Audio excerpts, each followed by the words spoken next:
For military jeeps suddenly surrounded the small coastal diner. Marines in dress uniforms marched in, led by a decorated general scanning the room. "I'm looking for Frank Miller," he announced. The elderly server froze mid-pour, confused. Frank Miller was 67 years old, a Vietnam veteran who had served proudly in the Air Force for 27 years before retiring with honors. Now, he worked as a server at Molly's Diner, a modest establishment nestled between a fishing supply store and a laundromat in coastal South Carolina. His life followed the same disciplined routine each day.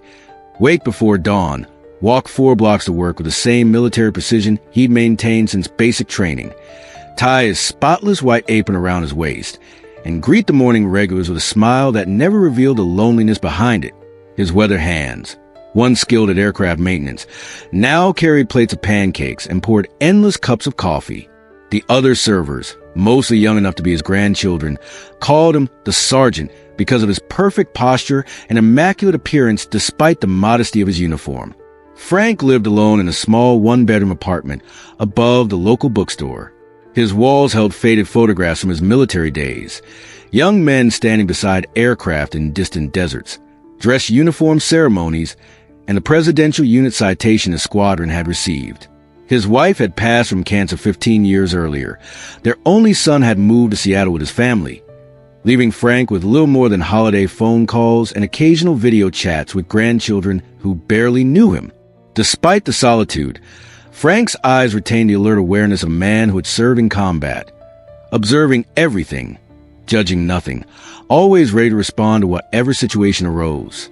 This attentiveness would soon change his life in ways he never expected. On a Tuesday in early October, Frank first noticed a girl. She couldn't have been older than 9, small for her age, with careful eyes that seemed to take in everything while revealing nothing. She sat in the corner booth farthest from the door, a backpack too large for a frame prop beside her, and a book always open on the table. The first time, she ordered only a glass of water. Frank brought it with a smile and a paper straw. She thanked him with a nod so slight, it was barely perceptible. The second day, the same. The third, the fourth. By the second week, Frank had observed her pattern. She would arrive at 7:15, precisely 45 minutes before school began at the elementary 3 blocks away. She would sit, read, sip her water slowly, watching as other customers ordered stacks of pancakes, eggs, bacon, and toast. At 7:55, she would close her book, thank him, and leave, having eaten nothing. There was something in her demeanor, the careful way she entered and exited, how she angled herself to see both the door and the window, that reminded Frank of civilians he'd encountered in war zones. It was a posture of someone who had learned to be invisible, to take up minimal space, to always be prepared for a quick escape. It was a posture he recognized all too well. On the 15th day, Frank accidentally brought her a plate of pancakes. "Oh, I'm sorry," he said, setting it down as if confused. "The kitchen made extra. I'll just leave it here instead of throwing it away." The girl looked up, suspicion and hunger battling in her eyes. "It's okay," Frank reassured her. "Sometimes the cook gets the orders mixed up. Better to eat it than waste it, right?" He walked away before she could protest, watching from behind the counter as she hesitantly picked up the fork.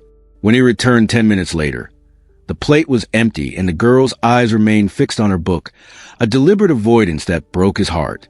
"Thank you, sir," she whispered as he collected the plate. It became their unspoken ritual. Each morning, Frank would bring the mistaken order or the extra batch the cook made. Pancakes one day, scrambled eggs and toast the next, oatmeal with brown sugar when the mornings grew colder. The girl never asked for anything, never initiated conversation beyond a quiet, "Thank you," but she ate every bite, sometimes so quickly it seemed she feared the food might disappear. "Who's that kid you keep serving?" Harold, a retired postal worker who occupied the same stool every morning, asked one day. "Just a hungry kid," Frank replied, his tone discouraging further questions. Kathy, who worked the grill, cornered Frank in the back after the 3rd week. "You're feeding a stray," she said, not unkindly, but with the pragmatism of someone who had seen good intentions backfire. "You give handouts. They never learn gratitude." She'll just disappear one day.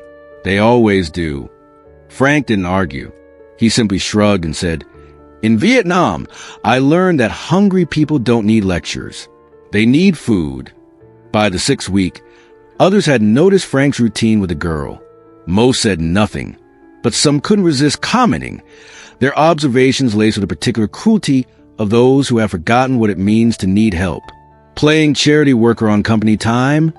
asked a businessman who frequented the diner, his tone suggesting he found the entire arrangement distasteful. "Kids these days expect handouts everywhere," remarked another regular. "In my day, no one gave away free food just because someone looked sad." Frank heard these comments, but let them slide off him like rain from a window pane. He had faced enemy fire in Vietnam. Civilian opinions about his conduct weren't going to make him flinch. However, Mark, the diner's manager, wasn't so easily ignored. He called Frank into the small office behind the kitchen one morning, his expression serious beneath his perpetually sweaty brow. "I've been watching you with that kid," he said, fingers tapping against a laminate desk. "Can't have employees giving away free meals. It's bad for business and sets a precedent." Frank stood at ease, the posture so ingrained he fell into it without thinking. "I understand. I'll cover the cost myself." Mark's eyebrows shot up. "From your tips? Those barely cover your rent at your age." "It's my choice," Frank replied, something resolute in his voice that made Mark study him more carefully. "Just one meal a day. I can manage." After a moment, Mark sighed. "Fine, but if it affects your work, or that kid causes any trouble, it stops immediately. Understand?" Frank nodded, a crisp military acknowledgement. "Understood, sir." Each morning, he set aside a portion of his tips, money that might have gone toward new reading glasses or the dental work he'd been postponing, and paid for the girl's breakfast. The cost was insignificant compared to what he'd gained and lost over his lifetime. Some things, he knew, were worth more than money. On a particularly cold Thursday in November, the girl didn't show up. Frank found himself checking the door every few minutes, an uneasy feeling settling in his stomach. He prepared her usual plate of pancakes anyway, setting it at her empty booth just in case. "Waste of food," Kathy muttered as she passed by, shaking her head. By closing time, the untouched plate had become a silent rebuke. The girl didn't appear the next day either, or the next. A week passed with no sign of her, and Frank began to wonder if Kathy had been right. Had she simply moved on, as strays often did? The thought left him with a hollow ache he couldn't quite explain. He'd known nothing about her, not her name, not her story, yet her absence felt significant, a small light extinguished. "Told you," Kathy said on the 10th day of her absence, not unkindly but with the assurance of someone whose pessimism had once again been validated. They never stick around once the free ride ends. During this period, Frank noticed a customer taking photos of the empty booth where he still occasionally left a meal, just in case. The next day, he discovered why. A local Facebook group had shared the images with a mocking caption, "Molly's Diner now serving imaginary charity cases." The comments were even worse. "Publicity stunt. Bet they'll claim the food goes to underprivileged children while throwing away. Feeding strays just creates dependency. That old vet needs a reality check. Next time a strange kid approaches you, remember this. You're being set up for something." Frank had never considered himself particularly vulnerable to others' opinions, but the cruelty of these comments stung, piercing the armor he'd built over decades. That night, alone in his apartment, Frank questioned his actions for the first time. Was he foolish to help someone without knowing anything about them? Was he projecting his own past onto a situation he didn't understand?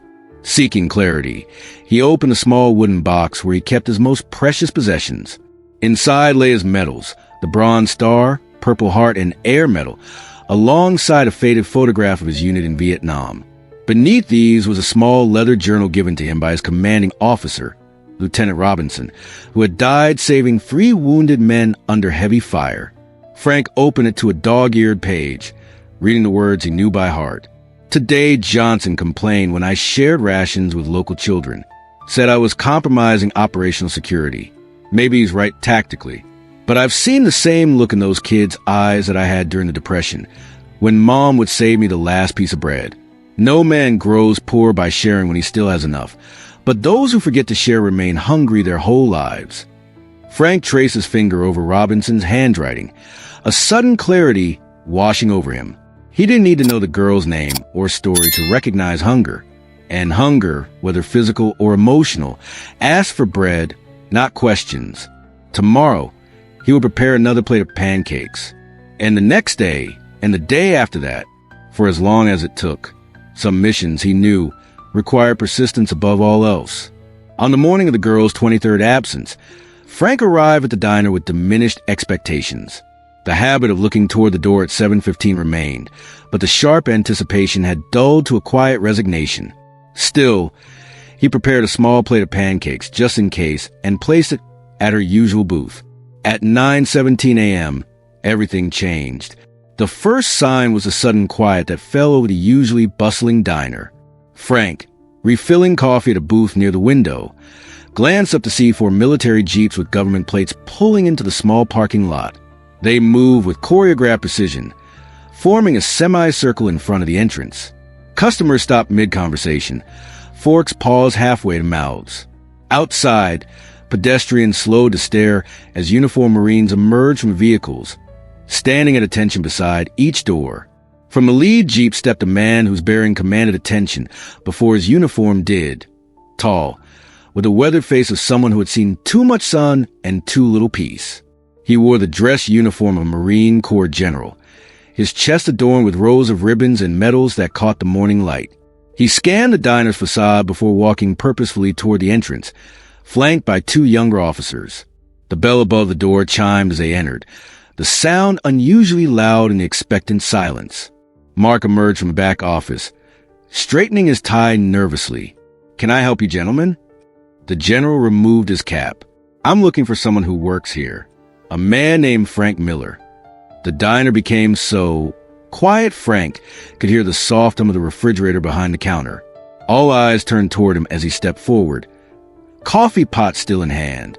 "I'm Frank," he said, trying to keep his voice steady despite the sudden dryness in his throat. The general's stern expression softened slightly. "Frank Miller?" He nodded, setting down the pot before his trembling hands could betray his anxiety. "My name is General James Anderson, United States Marine Corps." He reached into his breast pocket and withdrew an envelope, crisp and official looking. "I'm here because of a promise made to one of my Marines." He extended the envelope toward him. "This is a letter from the Commandant of the Marine Corps. And I have a personal message as well, from Sarah's mother." "Sarah?" Frank repeated the name, unfamiliar yet somehow significant. "The girl you've been feeding for the past several months," General Anderson explained. "Sarah Carson. Her mother was Staff Sergeant Linda Carson, one of the finest Marines under my command. Staff Sergeant Carson fell in Afghanistan 2 months ago," General Anderson continued, his voice professional but not without emotion. In her final letter, she wrote that if anything happened to her, we should thank the man named Frank at the diner who fed Sarah without asking questions. He opened the envelope, removing a handwritten note on faded paper. She wrote, "If I don't make it back, please find the person who has been giving my daughter breakfast." Sarah mentioned him in her letters to me. She said he never asked why she was alone or made her feel ashamed. He just fed her day after day, expecting nothing. Tell him, he didn't just feed a hungry child. He preserved the dignity of a Marine's daughter. Frank accepted the letter with trembling hands, tears blurring his vision. Sarah's father left shortly after Linda deployed. The girl was too proud, too afraid of being taken from her home to tell anyone. She managed alone until we found her. The diner had fallen completely silent. Even those who had mocked Frank's actions sat motionless, faces reflecting shock and, in some cases, shame. General Anderson straightened to his full height, snapped to attention, and rendered a formal salute, a gesture of profound respect rarely given to civilians. Behind him, every military person present did the same. On behalf of the United States Marine Corps, the brothers and sisters in arms of Staff Sergeant Carson, and most importantly, on behalf of Sarah, thank you. Frank stood frozen, overwhelmed by the knowledge that his simple act of kindness, pancakes and eggs, a glass of milk, a smile without questions, had meant so much to a girl living through unimaginable circumstances, to a mother fighting her last battles far from home. "I didn't know," he finally managed, his voice barely above a whisper. "I just couldn't let her go hungry." The general nodded. "Sometimes that's enough, Mr. Miller. Sometimes feeding a hungry child without asking why they're hungry is the greatest kindness of all." The week following the general's visit transformed Molly's diner in ways no one could have predicted. The story spread through town like wildfire, jumping from conversation to social media to the local newspaper. The same Facebook group that had mocked Frank's charity case now share a heartfelt retelling of Staff Sergeant Carson's letter, gathering thousands of shares and supportive comments. Mark, who had initially grudged Frank's free pancakes, hung a small American flag beside the booth where Sarah had sat.